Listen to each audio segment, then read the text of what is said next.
marka koowaad waxaan rabaa inaan hambaliyeeyo maamulka cusub ee dib loo doortay. waa maamul hore u jiray laakiin golaha deegaanka iyo maamulka cusub ee ka soo dhex baxay ee degmada Xudur caasimadda gobolka Boqol ee dowlad goboleedka Koonfur Galbeed inaan dhaho hambaliyo hambaliyo hambaliyo. maanta waa maalin weyn runtii. maamul baa la dhisay ama la bedelay, maamul baa isbedelay ama maamul cusub baa la dhisay. macnaheedu waxay la macno tahay meeshaas horumar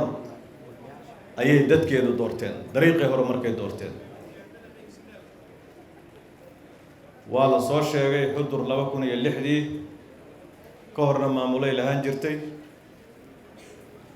haddana ayaan dhexe hadeertaan maamulkan 5 sano ka hor baan u malaynayaa golihii deegaanka oo kale in la dhisay. haddana waxay joogaan 2022. waa taariikh runtii dadkana aad moodid inay dhaqan ka yeesheen maamul meel aan maamul la-aan jiri karin. waana xadaaradda iyo ilmaxnimada. maamul haddaad maqashid wuxuu ka hortagaa fowdo, wuxuu ka hortagaa isku dhexyaac.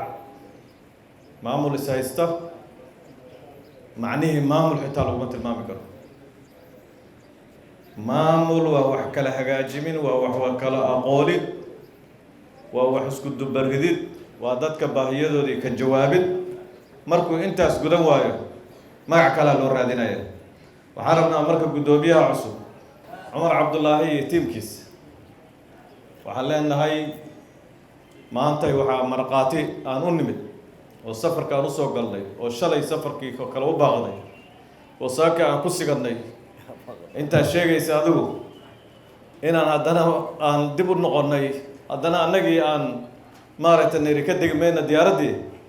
intaas waxaan usoo sameynaynay inaan marqaati ka noqonno degmada Xudur maamulkeeda adiga maanta aada u sarraysa.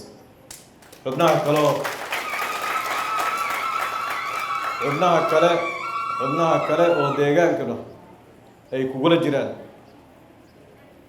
maamulkaas waxaa laga sugayaa heerarka dowladdu waa 3 heer hadda inta qoran dastuurka ku qoran qodobka 48aad. heerka dowladda federaalka, heer dowlad goboleed iyo heer degmo. waa gundhiga iyo asaaska maamuladu ay ka samaysmaan meesha haantu ay ka gununto.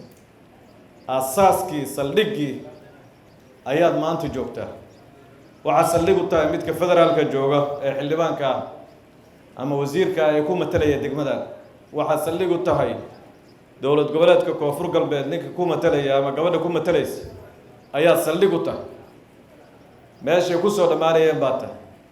waxaa idin dul saaran marka mas-uuliyad adag. inta kale waxa weeye war Xudur ha la tago, Xudur ha la geeyo, laakiin meesha baahiyada laga sameeyo waa halkan. meesha maamulkeedu hadday wanaagsanaadaan dadku ay u soo xiisayaan waa halkan. waxaan idinkula dardaarmaynaa xoojinayaa dardaarankii maanta oo dhan laydinku waday. marka koowaad idinku istoosiya. marka labaadna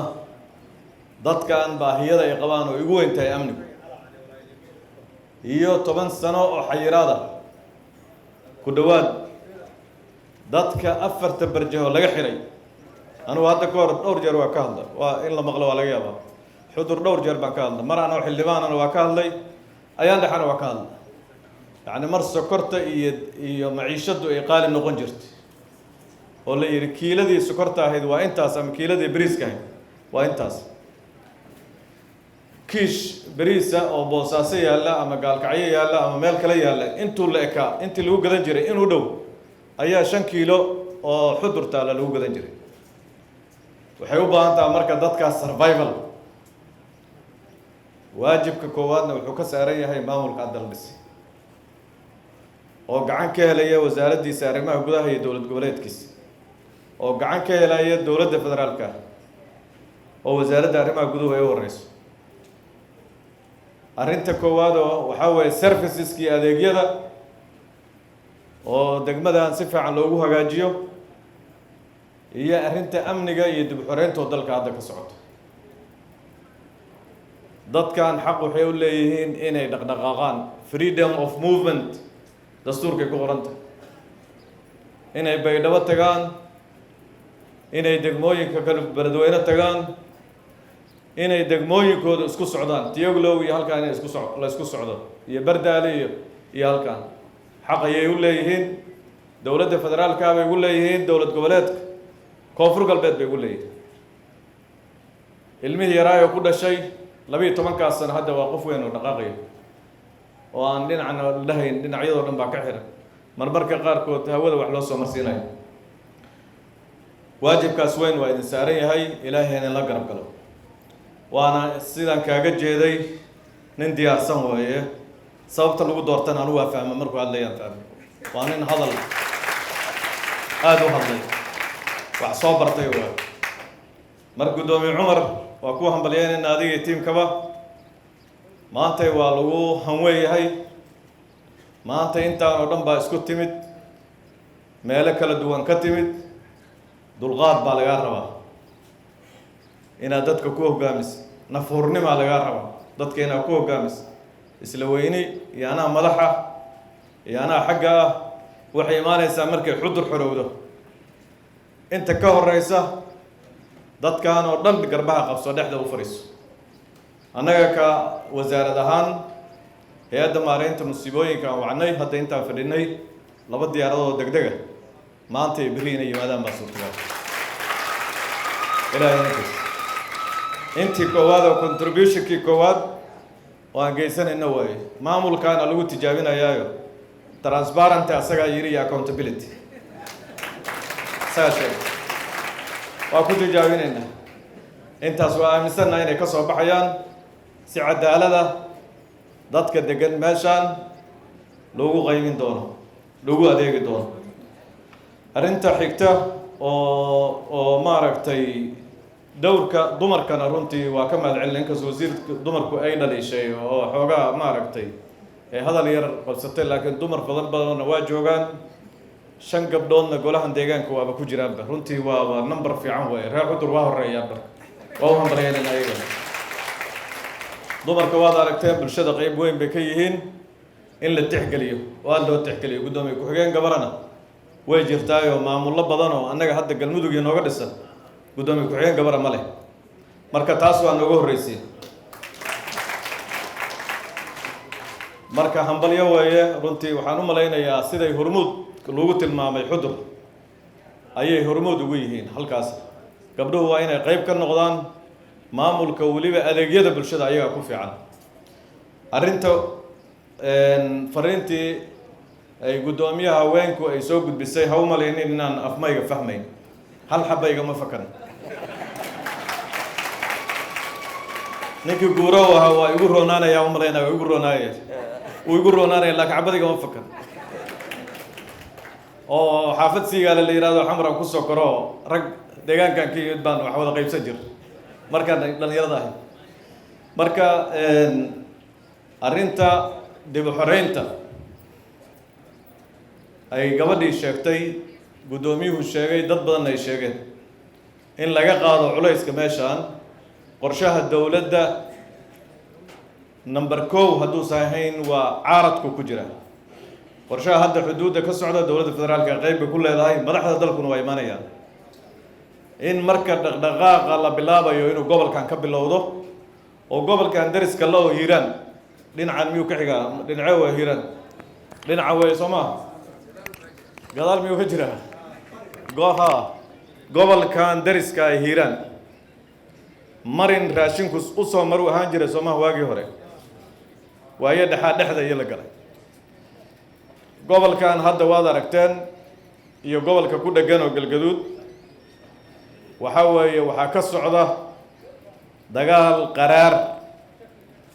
oo khawaarijtii dalkan haysatay oo magaaladan ay u afduubnayd oo magaaladan cunaqabateeyey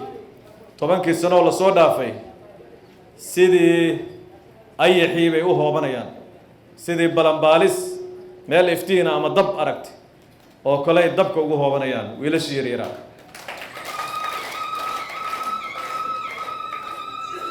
waxaana la ka rabaa diyaar garow inaan diyaar garowno si aan u soo afjarno maantay dowladda jirta ee xasan sheekh maxamuud uu hogaamiyo ajandaheeda koowaad waa dib u xoreynta dalka waa ajanda number 1 la iskama indha tiri karo shabaab oo jooga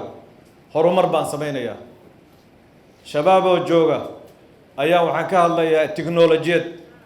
shabaab oo jooga ayaa islaamnimo xitaa ka hadlaya shabaab oo joogaan dhaqan ka hadlaya lagama hadli karo waa number 1 mashaakilka Soomaaliya waa kooxdaas argagixisada oo diidan calanka Soomaaliya oo diidan jiritaanka ummadeena oo diidan ilmaha yarkaayo xudur jooga muxuu ku mutaystay in laga jaro raashinka diintay sheegaysa dhaqankee sheegaya ma jiro dhaqan iyo diin midna sheegaysa sidaas aaweed maanta fursad baa jirta gabdhihii iyo wiilashii heesayay runtii waan u mahad celinayaa dadku kuma dhiiran karaan Soomaaliya meelo badan jooga inay shabaab afka ka sheegaan laakiin reex cudur xitaa waa ku heeseen way ku heeseen wayna muuqataa ififaalihii meeshaan in laga taqallusi doono waliba hees fiican oo way dhuumanayaan marka maaragtay loo soo jeesto ayay kala cararayaan waa noocaas waay meeshii calan madow iyo 10 qof ay uga tageen deegaamadii hadda waa xaggay u guureen waxaana la ka rabaa marka reesood westi oo dhan iyo koonfur galbeed dhammaan waa la wada qabaa degmooyinka oo dhanna hadda way ku jiraan cunaqabataynta meelo badan oo ka mid ah waxaa la rabaa wasiiradiina way joogaan dowladda federaalkana diyaar bay la tahay ciidamadeedii meel kastoo dagaal ka bilaabanayo in loo soo raro danab in la keeno diyaaradihii wax duqeynayay in la baabi'iyo nimankaa fursad weyn baan u haysanaa adduunkiina Soomaaliya hadda fursaddan ma wada heli doonto Ukraine dagaalkii ka dilaacay waad ogtay indhihii caalamka oo dhan xag u aaday mid kale hadduu nagu darsoomo waa khatar hadda marka fursadda taagan waxay tahay inta fursaddan taagan tahay inaan nimankaas ka xoreyno waxaan rabaa inaan ku soo gunaanado ka wasaarad ahaan haddii ilaa yiraahdo wada shaqayn dhow iyo inaan soo tilmaano hay'adihii wax horumarinayay iyo in baahiyadooda markay wasaaradda arrimaha gudaha u soo gudbistaan koonfur galbeed degmadan xooggeena iyo xoolaheena gelinayna haddii ilaa yiraahdo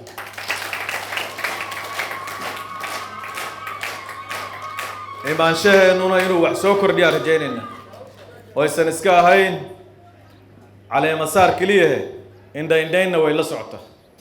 yaxye oo ah waaxda golayaasha deegaanka iyo dhismahooda dowladaha hoose isaguna tababaro meelahan ka dhici doona waa la codsaday inuu maaragtay uu idin joogi doonaa qaar kale baydhawaan raggii uga soo tagnay waxaan ballan noo ah wasiirkana aad baan u wada shaqaynaa maayarada waxaan u dalabnay maayarada la doorto waxaan u dalabnay tababar ka dhici doona Japan waqtigoodu soo gaari doona wasaaradda arrimaha gudaha ama waa la taalaaba halkaasaa lagu soo tababarayaa inay tababarro xooggan soo qaataan sida wax loo maamulo oo casri ah oo degmo noocaan kala oo xadaaradda loo maamulo gunaanadkii wuxuu yahay tani naguma filna 15 sano kadib ama 17 sano kadib markii la dhisay xudur golaheedii deegaanka ee u horeeyay hadiiba aan amisomti iska dayno amisomti ma unisomti hadiiba taas xagga la iska dhigo in weli odayaashii dhaqanka iyo qaabkii lagu soo doorto naguma filna sidii la sheego wasiiradu ay sheegeen qof iyo cod waa in loo gudbaa dadku waa inay doortaan maayarkooda oo sanduuqa ku ridaan waa la tira koobi karaa dadka hadda magaaladan degan iyo magaalooyinka dariska la stage-ka soo socda oo weliba dee wax badan lagu maali doono dalkoo dhanna u socdo halkaas waay waxaan rajaynaynaa marka soo socota xudur inay ugu horeyso qof iyo codka doorashadiis one man one vote maaha waa la diiday one man one vote nin iyo cod weeye moogta hadda qof iyo cod baa la yidhi waayo dumarkii baa ku jira marka qof iyo codkaas insha allahu tacaala inay hogaamiso oo South West markay ka talaabayso nidaamkan hadda soo xulista ku salaysan odayaasha dhaqanka iyo ay soo qorayaan in loo gudbo qof iyo cod marka soo socota raggii khubarada ahana waa joogaan sharcigiina wasiirkii hore noo sheegay doorashooyinka in la marsiiyay dabcan guddiga doorashooyinkuna inuu dhisan yahay waa u malaynaya ama la dhisi doono waa la dhisi Soomaa guddiga doorashooyinkuna waa dhisan yahay waxaan rajaynaynaa marka degmadani marka soo socota in sawirro badan la dejiyo oo aan aragno degmo doorasho iyo olole iyo adeeg la isku dooranayo